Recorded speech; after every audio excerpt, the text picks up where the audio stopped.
Добрый день, уважаемые пользователи каталога еврейских захоронений Республики Беларусь и Украины. Меня зовут Бениамин, я руководитель этого проекта, и сегодня мы продолжаем серию наших видео о замечательном проекте jewishgen.org. Генеалогический проект с огромными и обширными базами данных. И давайте перейдем на сам проект и изучим сегодня одну из новых баз данных. Значит, сегодняшнюю тему посвятим, сейчас посмотрим чему.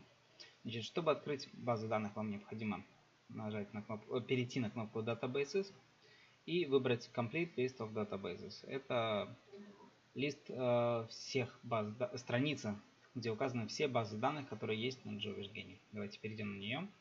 И начнем с всего. Вот видите, она большая, тут их много, внутри подкатегории есть. Давайте начнем с того, что мне близко и знакомо. Это база данных Белоруссии. Видите, JewishGen, белорусская база данных, содержит 800 тысяч записей. Давайте перейдем в нее, открываем ее, и мы видим подробно. Изначально у вас поиск по ней доступен, а ниже, если вы спуститесь, для вас доступен подробный поиск по определенным базам внутри этой базы данных. Точнее, вам показывается, что здесь она в себя включает. Давайте по ней пройдемся. Значит, по порядку. JewishGen Family Finder. Это проект JewishGen, который позволяет вам найти родных и семей. И родных семей, которые уже ищут кого-то.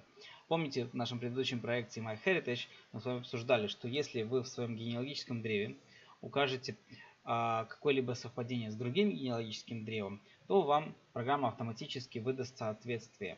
То есть найдет условно ваших родных. Здесь то же самое, только здесь люди просто делятся своими знаниями в форме базы данных. Они предоставляют фамилии, имена, отчества и так далее, которые вносят в свой каталог. Это и есть JewishGen Family Finder. Значит, дальше, это та база данных, которую мы с вами обсуждали, это база данных захоронений.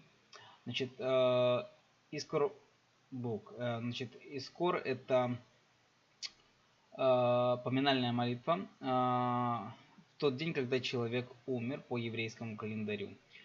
Значит, видите, 55 тысяч записей есть для Белоруссии. Я так понимаю, что умерших во время Холокоста, насколько я понимаю.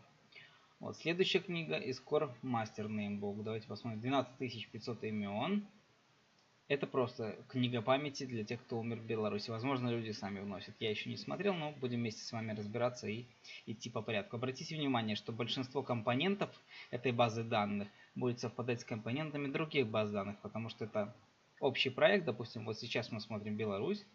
Была бы это Польша, было бы, я думаю, аналогично разбито это по, вот как здесь, допустим, по городам, по категориям.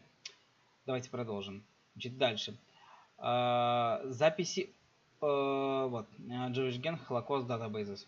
Значит, 120 тысяч имен и наборов дат с информацией о жертвах Холокоста и о выживших. Я так понимаю, что частично это из Яд Вашем взято, а частично это просто люди тоже давали какие-то свои данные. Дальше.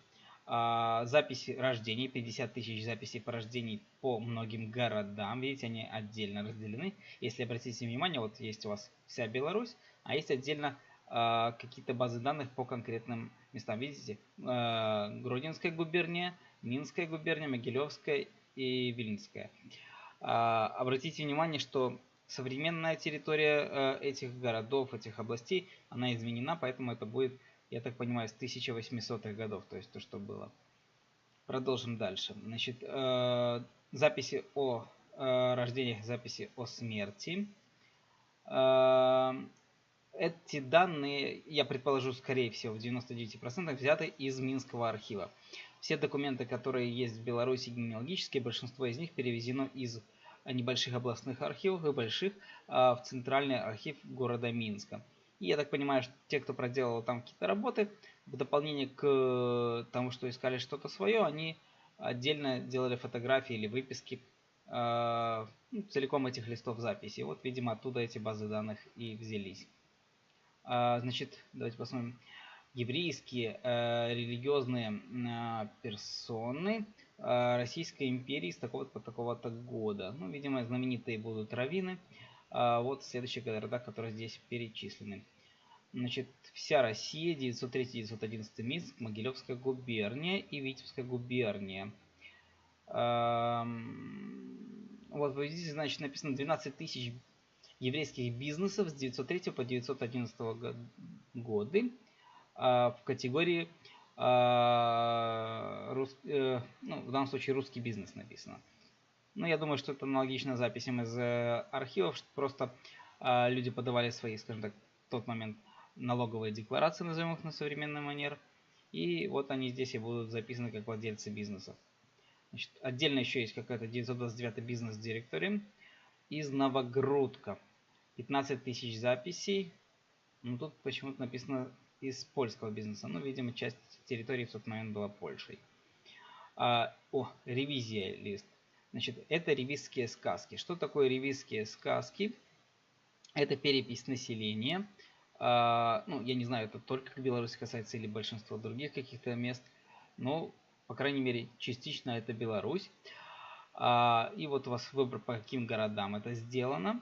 Значит, что ревизские сказки себе содержат? Обычно, в большинстве своем, это фамилии, имена людей, могут быть их родители, могут быть места их проживания и профессии, насколько я помню. Это единственная информация, которая указывается там. Возможно, что дополнительно, поправьте меня под видео, если вы найдете что-то дополнительно. Значит, то же самое, только у нас отдельно по областям, по городам, ну, с какими-то дополнениями. Допустим, вот Брестские гетто паспорта. Видимо, паспорта выданные, вот написано, база данных выживших в Холокосте, жертв Холокоста из советских архивов. 12 тысяч людей, которые находились в Брестском гетто. Ну, скажем так, не будем останавливаться на каждой базе данных, и здесь много. Что хорошо и что плохо. Давайте пока не будем искать в ней. Поиск, в принципе, аналогичен всем остальным. Я поясню, что хорошо, что плохо. Прекрасно, что эти базы данных есть. Да? Мы можем открыть, давайте вот откроем Birth Records. Это списки рождения. Сейчас он переключит нас. Значит, и написано, как это произошло, то есть кто предоставил, как это выглядит. Написано, какие уезды, какие записи и так далее. Все замечательно, но у вас поиск не открытый, вы не можете поискать по буквенно, допустим, быстро листать. Вам необходимо знать точно фамилию или приблизительно фамилию, и у вас, допустим, будет слишком долгий этап поиска. Поэтому, на мой взгляд, это тяжело сделано немножко, но слава богу, что это есть и доступно. Для вас описание каждой базы данных подробно, кто предоставил, где предоставлено, как искать и так далее. Давайте вернемся назад и откроем ревизские сказки. Посмотрим, что у нас на них написано. Значит, если, вот, допустим, проект ревизских сказок, база данных, она находится внутри JewishGen, вот вы видите ее прямо на сайте JewishGen вас перенаправила. Есть базы данных, которые вас перенаправлять будут на другие сайты, которые мы будем отдельно разбирать. Давайте посмотрим, по-моему, это был какой-то польский проект. Вот давайте посмотрим, может быть, вот этот. Нет, не этот. Ну, неважно. Мы с вами найдем те проекты, которые работают вне JewishGen. То есть они здесь предоставлены, они дают возможность поиска внутри них. Но если вы хотите отдельно искать в этом проекте, переходите на него, на этот сайт и ищите на нем.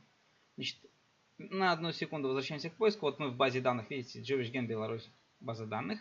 Поиск аналогичен любой другой базе данных. Вы выбираете фамилия, имена, отчество, что вам необходимо найти. Выбираете фильтры, которые мы обсуждали в первом нашем занятии по генеалогии JewishGen. И нажимаете поиск в JewishGen Беларусь в базе данных. Вот, пожалуйста, все, что нашлось с фамилией, звучащей как Брусер. Напоминаю, мои прадедушки, прабабушки, дедушки и бабушки. Значит, видите, у вас есть каждая база данных отдельно. Здесь уже все работает. Если вы нажмете на нее, он вас перенаправит на нее, на саму базу данных, чтобы почитать. Помните, у нас была ошибка в базе данных еврейских кладбищ. Такого здесь нет. Здесь все работает четко.